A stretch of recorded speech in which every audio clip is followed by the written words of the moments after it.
কামৰূপৰ লাহেশ্বৰীত জীৱশ্ৰেষ্ঠৰ নৃশংসতা ৰাসায়নিক দ্ৰব্য ব্যৱহাৰ কৰি তিনিটা বনৰীয়া মহ নিধন কৰিছে। লাহেশ্বৰী গ্ৰেজিং ৰিজাৰ্ভত সংঘটিত হৈছে এই ঘটনা। দুৰ্বৃত্তই খেতি পথাৰত ৰাসায়নিক দ্ৰব্য ব্যৱহাৰ কৰি বনৰীয়া মহকেইটা নিধন কৰাৰ অভিযোগ উত্থাপন কৰিছে স্থানীয় গোপালকসকলে। বানপানীৰ সময়ছোৱাত লৈতত উটি অহা কেইবাটাও বনৰীয়া মহে বিচৰণ কৰিছিল গ্ৰেজিং ৰিজাৰ্ভখনত।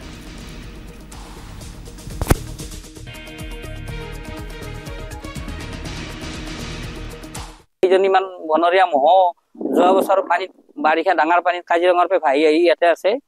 প্ৰায় 14জনীমান হ'ব। তাৰে এতিয়া আজি আমি গম পালো, আমাৰ মাছমৰীয়া মানুহে ক'লে যে বনৰীয়া মহৰ পোৱালি আৰু দুটা মাইকী অলপ আগত টোটেল 3জনমান মৰি আছে।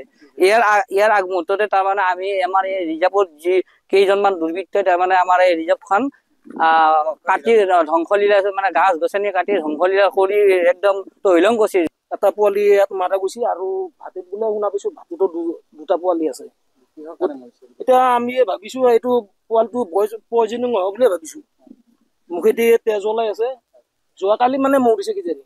এটা উচিত ব্যৱস্থা ল'ব লাগে, কাৰণ এই বনৰীয়া জীৱক এটা হানি হলে আমাৰ অলপ বেয়া লাগব। ইয়াৰে কিছুমান মানুহ দস্যু কিছুমান জড়িত হৈ আছে। তেওঁলোকে গাছো কাটে আৰু বিক্ৰীও কাটি কিনি বেলেগৰ তাত বিক্ৰী কৰে।